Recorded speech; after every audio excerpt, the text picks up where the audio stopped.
Hello guys, pag-usapan lang natin si Daniel Padilla at Kyla Estrada. Ayon kasi sa balibalita, Diyos ko, Daniel Padilla tumino kay Kyla Estrada. Hindi kaya power ni Kyla Estrada. Ayon pa sa karagdagang balibalita, may kuwang larawan sina Kyla Estrada at Daniel Padilla. Wala naman tumututol sa umano'y relasyon ng dalawa na unang nagkasama sa isang action serye na incognito. Katunayan, tila gusto ng fan ang chemistry ng couple. Mukhang tumino raw si Daniel Padilla na laging kasama ngayon si Kyla Estrada. Komento nga ng mga netizens, Kyla is a good influence on Daniel Padilla. Good decision, DJ. Time mo naman to be happy. Past is past. Present na pinag-uusapan, di ka na teenager. Nagkakaedad ka na. Decente tao si Kyla at mas may sinasabi ang pamilya at sikat din. Congrats to both of you. Love this sweet couple. Put God the center of your relationship. God bless to both of you. May mga abilin naman sa aktor. Kyla, it's a good girl. Daniel, please take care, Kyla. Keep looking good and enjoying life. You deserve it. Ganda talaga. Classy and beauty human. Great picture. Sobrang bagay sila.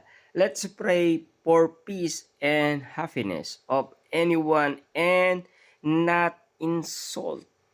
God bless. Bagay na bagay kayo. Gwapo at gwapa. Disenteng babae pa. Take care of Earth DJ. Wag na sanang patagalin. Basta't right age na. Go! Kitang-kita mo na sana ang mga ngiti nilang maligaya sila. Yan ang ilan sa mga komento ng mga netizens na umaanga umano kina Daniel Padilla at Kyla Estrada. Na alam niyo naman siguro, no, may mga iba pa dito na hindi talaga naniniwala. Lalong-lalo na yung mga solid fans ni Catherine Bernardo. Na alam niyo naman siguro na talagang binabanatan umano ng mga solid fans ng Katniel si Kyla Estrada na talagang tila hanggang ngayon kasi ay masakit pa rin sa kanila yung kinagulat nilang meron ng iba si Daniel Padilla. At lalong-lalo na siyempre, no, nung kinagulat nilang si Catherine Bernardo ay meron na siyang Alden Richard. Ganon din naman kasi ang nangyaring eksena. Pero kita nyo naman, no, matindi talaga ang mga panalangin nila at pag-asa nila na magkakabalikan sina Daniel Padilla at Catherine Bernardo. Hanggang ngayon kasi, matatag pa rin ang kanilang paniniwala na magkakabalikan umano ang kanilang idolo. Siyempre, hanggang ngayon kasi si Catherine Bernardo tila wala pa naman pag-amin sa kanilang dalawa ni Mayor Mart Alcala. Kahit na marami pang kumakalat na issue na alam niyo naman siguro nangyari na yan kina Catherine Bernardo at Alden Richard, yung couple t-shirt, 'di ba? Ganun din naman kasi yung nangyari kina Alden.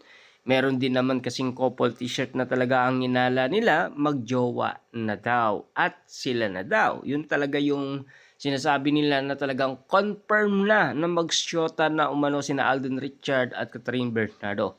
Pero, ano nga ba talaga ang katotohanan? Kahit na daw nakikita man na merong mga kumakalat na ganito, siyempre ang inala nila at ang expectation ng karamihan, magjowa na talaga sina Catherine Bernardo at Mayor Mart Alcala. Lalong-lalo na walang nakakita umano kahit na si Catherine Bernardo ay pumupunta ng Lucenang mag-isa. At ganito ang chika ni Christy Permin. Abang si Catherine Bernardo ay nasa sa kanyang sasakyan, siyempre siya lang mag-isa.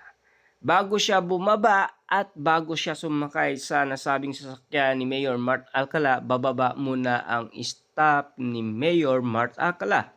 Saka siya papasok sa nasabing sasakyan ni Mayor Mart Alcala. At ayon sa karagdagang balita ni Christy Permin, mag-uusap lang daw sila tungkol siguro sa kanilang relasyon, 'di ba?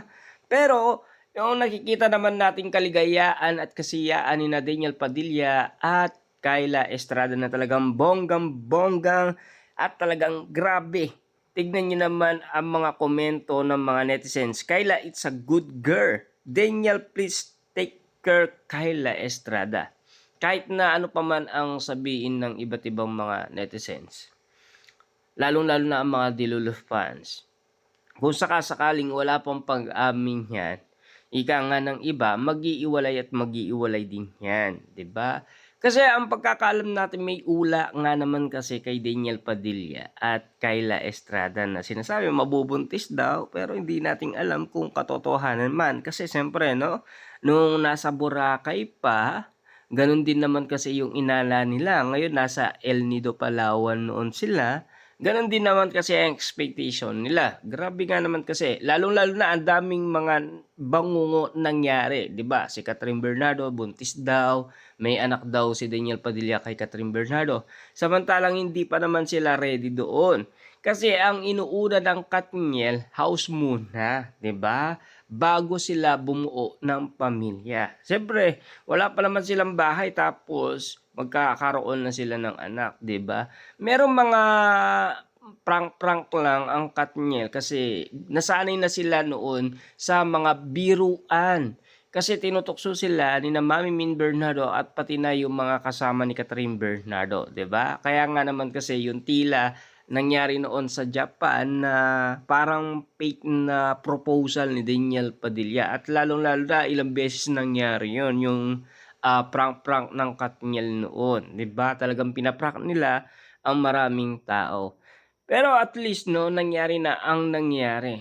Pero sa totoo lang, nangyari din yan kay Andrea Brillantes na sinasabi daw nila, buntis daw si Andrea Brillantes. Grabe. Talagang hindi nating namamalayan ang iba't ibang mga nangyayaring kwento sa social media na talagang kakaiba na ang mga nangyayari. Dahil nga naman kasi sa pagkakamali ni Daniel Padilla, pero at least ngayon, kita niyo naman si Boy, maligaya na, masaya na, in love na, at lalo pang gumagwapo, grabe. Yan ang expectation ng karamihan. Pero ang pagkakaalam natin kasi, galing lahat yan kay Ogie Diaz. Kita nyo, Alden Richard, Catherine Bernardo. Unang nag-ayag yan, Ogie Diaz. Talagang pinag-usapan, pinagkaguluhan, pinagpestaan dahil lang kay Ogie Diaz at Christy Permin.